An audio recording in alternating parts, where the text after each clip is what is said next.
السلام علیکم۔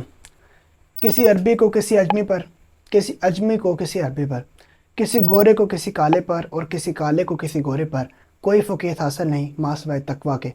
ناظرین، یہ بلیغ اور جامع ترین جملہ اس خطبے کا جملہ ہے جس کو خطبہ حجۃ الوداع کہا جاتا ہے۔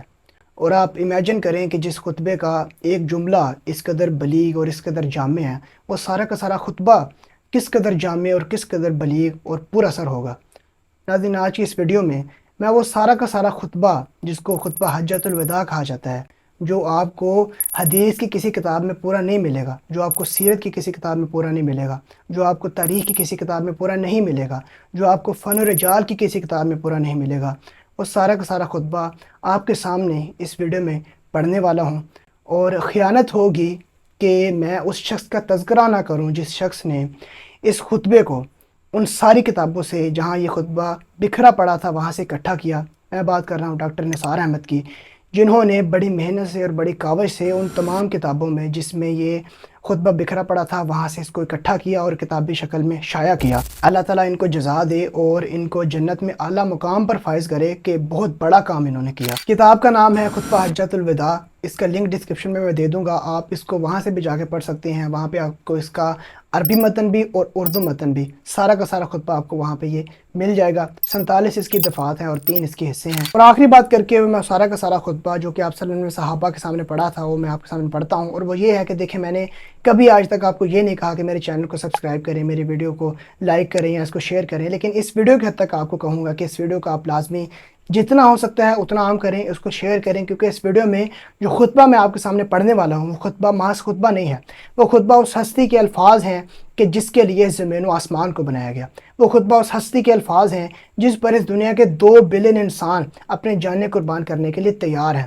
وہ خطبہ اس ہستی کے الفاظ ہیں کہ جس کے اوپر اس کائنات کا بنانے والا خدا بھی درود و سلام بھیجتا ہے۔ وہ خطبہ اس ہستی کے الفاظ ہیں کہ جس کے منہ سے نکلا ہوا ایک لفظ وقت کی کیسے ماورا ہے اور اس میں قیامت تک کے انسانوں کے لیے رہنمائی ہے۔ دیکھیں، آپ نے مر جانا ہے، میں نے بھی مر جانا ہے، ہم سب نے مر جانا ہے، لیکن اس دین نے قائم رہنا ہے، اس ہستی نے قائم رہنا ہے، اور اس ہستی کے منہ سے جو الفاظ نکلے ہیں ان الفاظ نے قائم رہنا ہے۔ اور میں آپ کو پورے ایمان سے یہ بات بتاؤں کہ میں نے قرآن مجید کے بعد اس تقریر سے اور اس خطبے سے بڑھ کر کوئی پر اثر اور باطن کی اصلاح کرنے والی اور سحر انگیز تقریر نہ آج تک پڑھی ہے نہ آج تک سنی ہے۔ اب وہ میں سارا کا سارا خطبہ آپ کے سامنے پڑھتا ہوں، آپ غور سے سارے خطبے کو سنیں، اللہ تعالیٰ ہمیں عمل کی توفیق دے۔ پہلا حصہ، دباچہ۔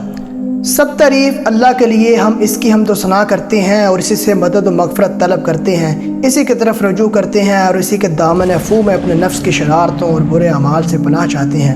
جس کو اللہ ہدایت کرے اس کو کوئی گمراہ نہیں کر سکتا، اور جس کو وہ گمراہ کر دے اسے کوئی ہدایت نہیں دے سکتا۔ اور میں گواہی دیتا ہوں کہ اس کے سوا کوئی معبود نہیں، وہ اکیلا ہے، اس کا کوئی صحیح و شریک نہیں، اور گواہی دیتا ہوں کہ محمد صلی اللہ علیہ وآلہ وسلم اس کے بندے اور رسول ہیں۔ اما بعد، لوگوں میری بات اچھی طرح سن لو، سمجھ لو کیا خبر، شاید اس سال کے بعد اس جگہ میری تمہاری ملاقات کبھی نہ ہو سکے۔ بندگان خدا، آج کے بعد واللہ مجھے نہیں معلوم، شاید میں تم سے اس مقام پر پھر کبھی نہ مل سکوں گا۔ لوگوں خاموش ہو جاؤ، تم لوگ اس سال کے بعد شاید مجھے نہ دیکھ سکو۔ لوگوں سنو، میں تمہیں وضاحت کے ساتھ سب کچھ بتا دینا چاہتا ہوں، کیونکہ شاید اس سال کے بعد پھر کبھی تم سے نہ مل سکوں۔ لوگوں حج کے مسئلے مسائل مجھ سے سیکھ لو، میں نہیں جانتا، شاید اس کے بعد مجھے دوسرے حج کی نوبت نہ آئے۔ اللہ اسے تر و تازہ و شاداب رکھے جس نے میری باتیں سنی اور انہیں دوسروں تک پہنچایا۔ بعض اوقات سننے والا سمجھدار نہیں ہوتا، اور کبھی کبھی جس کو پہنچایا جائے وہ اس سے زیادہ سمجھدار نکلتا ہے۔ دوسرا حصہ، اساسیات۔ لوگوں تمہارا رب ایک ہے اور تمہارا باپ ایک ہے، تم سب آدم کی اولاد ہو اور آدم مٹی سے بنے تھے۔ تم میں سے اللہ کے نزدیک معزز وہ ہے جو زیادہ تقوی شعار ہے، بے شک اللہ علیم و خبیر ہے۔ دیکھو، کسی عربی کو کسی اجمی پر اور کسی اجمی کو کسی عربی پر اور کسی کالے کو کسی سرخ پر اور کسی سرخ کو کسی کالے پر، سیاہ پر کوئی فضیلت لحاظ و امتیاز حاصل نہیں مگر ہاں تقوی کے سبب۔ بندگان خدا، میں تمہیں تقوی شعاری اللہ سے ڈرنے کی وصیت کرتا ہوں اور تمہیں اس کی اطاعت کا حکم دیتا ہوں، کیونکہ تم اللہ کے سوا کسی اور کے بندے نہیں، اور اپنے خطبے کا آغاز نیک بات سے کرتا ہوں۔ جان لو، جاہلیت کی ہر چیز میرے قدموں تلے رون دی گئی ہے، اب تمام آثار جاہلیت کا عدم اور ساقط ہو گئے ہیں۔ خبردار، اہل جاہلیت کی ہر چیز میرے ان دونوں قدموں کے نیچے ہے۔ سن لو، جاہلیت کا ہر خون انتقام، مال، مغصوبہ اور آثار جاہلیت، خاندانی موروثی مفاخر میرے قدموں تلے تا قیامت کا عدم ٹھہرائے جاتے ہیں، اور جاہلیت کے تمام باعث فاخر، غرور، عہدے، معاصر و مفاخر ختم کیے جاتے ہیں۔ صرف سدانہ یعنی کعبہ کی نگرانی اور نگہبانی اور سقایا حاجیوں کو پانی پلانے کے عہدے باقی رہیں گے۔ قتل عمد کا قصاص یعنی اس کا بدلہ لیا جائے گا۔ قتل عمد کے مشابہ وہ قتل ہے جو لاٹھی یا پتھر سے وقوع میں آئے اور اس کی دیت 100 مقرر ہے۔ اس سے زیادہ جو طلب کرے گا وہ اہل جاہلیت میں شمار ہوگا اور ہر قسم کا سود آج سے ممنون قرار پاتا ہے۔ البتہ تمہیں اپنی اصل رقم لینے کا حق ہے جس میں نہ اوروں کا نقصان ہے اور نہ تمہارا نقصان۔ اللہ نے یہ بات طے کر دی ہے کہ سود کی کوئی گنجائش نہیں ہے اور زمانہ جاہلیت کے تمام سود اور سودی کاروبار اب باطل ہیں۔ اور جہاں تک کہ عباس بن عبد المطلب کے سود کا تعلق ہے تو وہ تمام کا تمام ساقط ہے، اور زمانہ جاہلیت کے تمام خون کے بدلے اور انتقام اب کل عدم ہے۔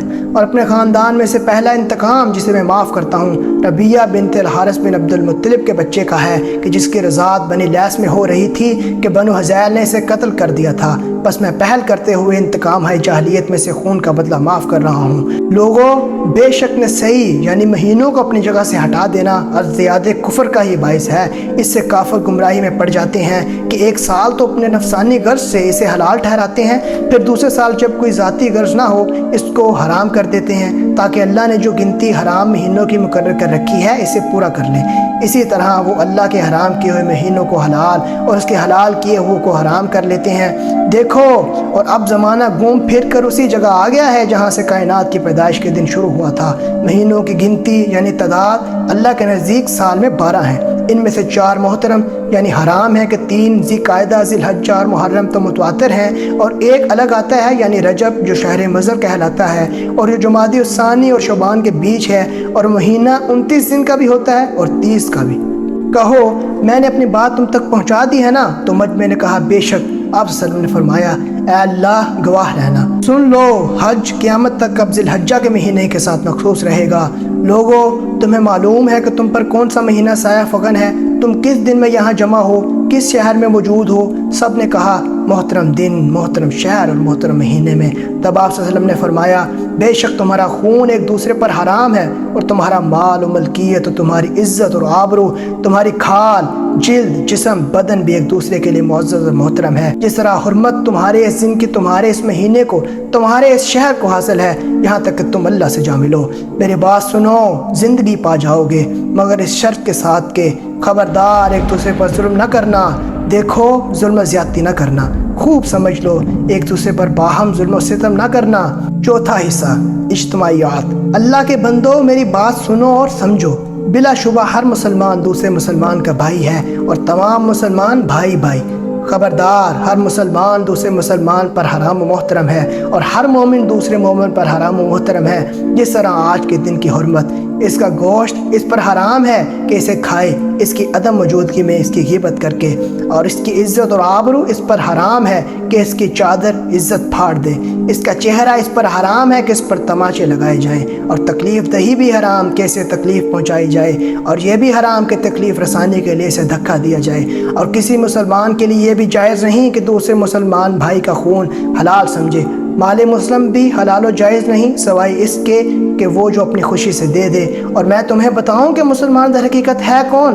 مسلمان وہی ہے جو اپنی زبان اور ہاتھ سے دوسرے لوگوں کو محفوظ رکھے، اور مومن در حقیقت وہ ہے جسے دوسرے لوگوں کا جان و مال امن و عافیت میں رہے، اور مہاجر در حقیقت وہ ہے جو اپنے گناہوں اور خطاؤں سے کنارہ کشی کر لے، اور مجاہد تو دراصل وہ ہے جو اطاعت الہی کی خاطر اپنے نفس کا مقابلہ کرے۔ خبردار، اگر کسی کے پاس امانت رکھوائی جائے تو وہ اس بات کا پابند ہے کہ امانت رکھوانے والے کو اس کی امانت واپس لوٹا دے۔ قرض واپس ادائیگی کا متقاضی ہے، ادھار لی ہوئی ہر چیز کو واپس کیا جانا چاہیے، عطیہ لوٹایا جائے۔ ضامن ضمانت یعنی تاوان کا ذمہ دار ہے۔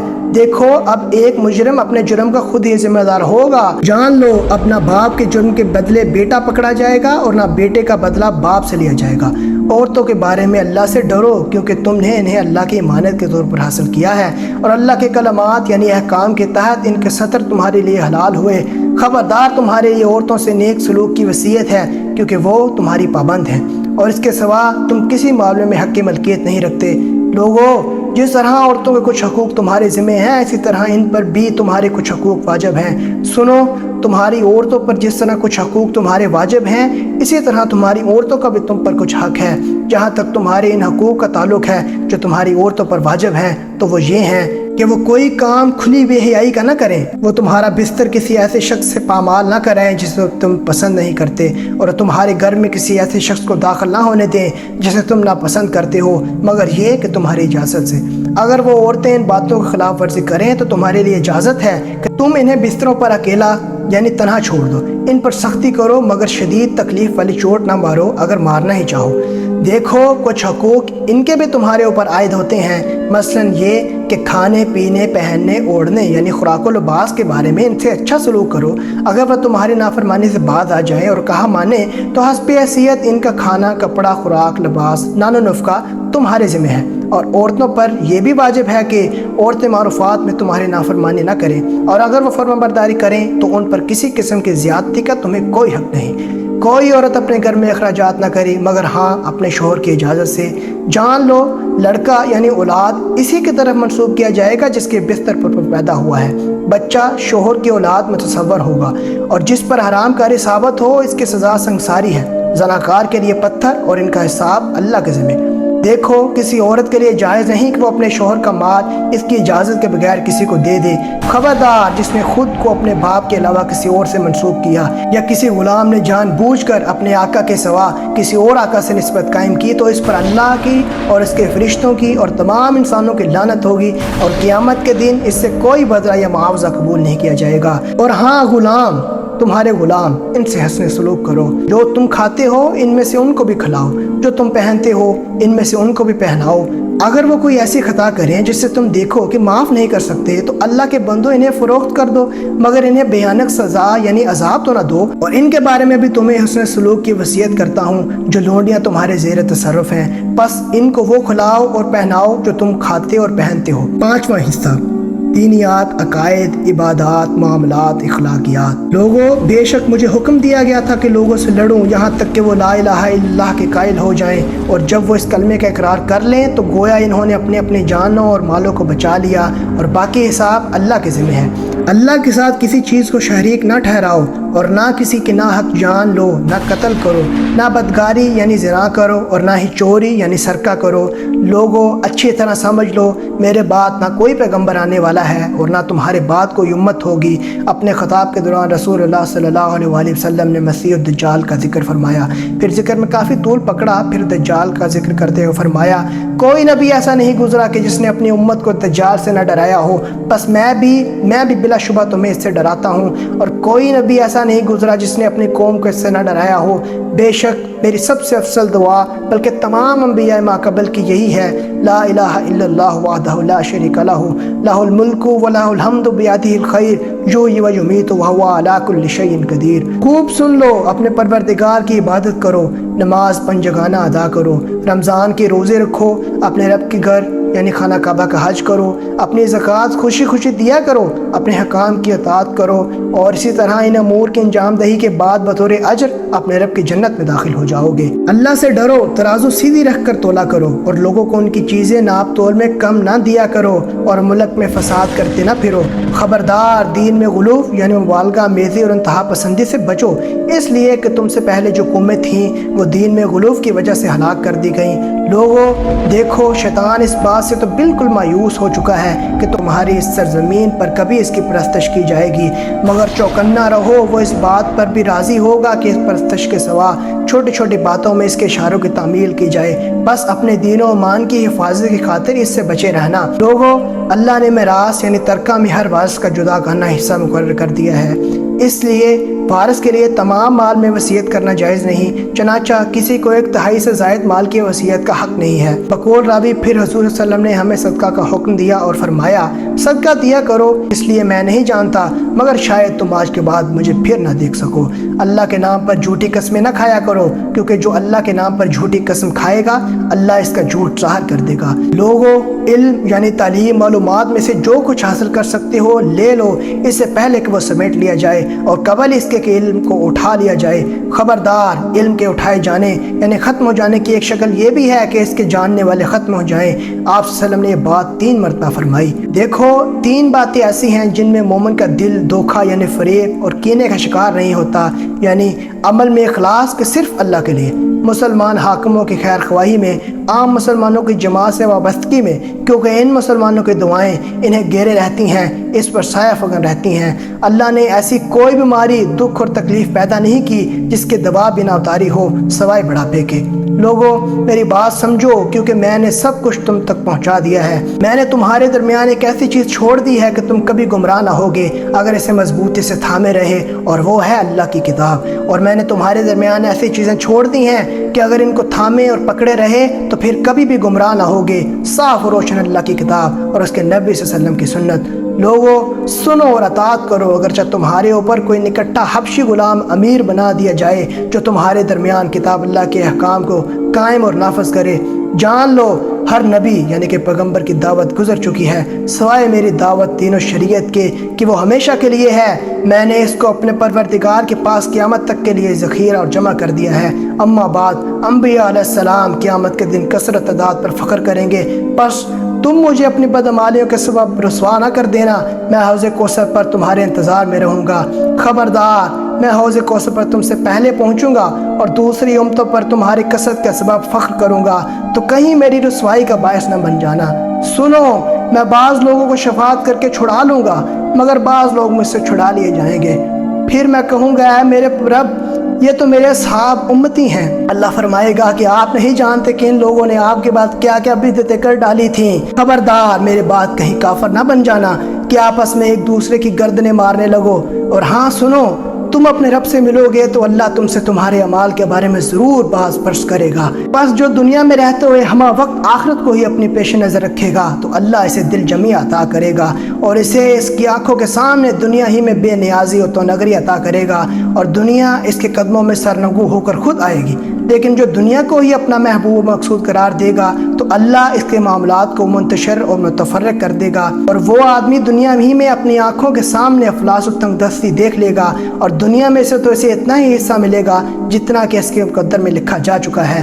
دیکھو، اب تم نے مجھے جی بھر کر دیکھ بھی لیا ہے اور مجھ سے ان تمام باتوں کو سن بھی لیا ہے۔ تم سے ان قریب میرے بارے میں پوچھا جائے گا تو سچ سچ بتانا، بس جس نے مجھ پر جھوٹ باندھا تو وہ اپنا ٹھکانہ جہنم میں بنا لے گا۔ دیکھو، جو یہاں موجود ہے وہ غیر حاضر تک میری یہ سب باتیں ضرور پہنچا دے، شاید کہ بعض ایسے کہ جن تک یہ باتیں پہنچیں گی یہاں موجود بات سننے والوں سے زیادہ سمجھدار ثابت ہوں۔ سن لو، تم میں سے جو یہاں قریب ہیں ان کے لیے لازم ہے کہ اپنے دور والوں بعد میں آنے والے لوگوں تک یہ تمام باتیں ضرور پہنچا دیں۔ چھٹا حصہ، اختتامیہ۔ پھر آپ صلی اللہ علیہ وسلم نے فرمایا، اے اللہ، دیکھ لے میں نے تیرا پیغام بھرپور طور پر پہنچا دیا ہے یا نہیں؟ پھر لوگوں سے فرمایا، کیا میں نے اللہ کا پیغام تم تک اچھی طرح نہیں پہنچا دیا؟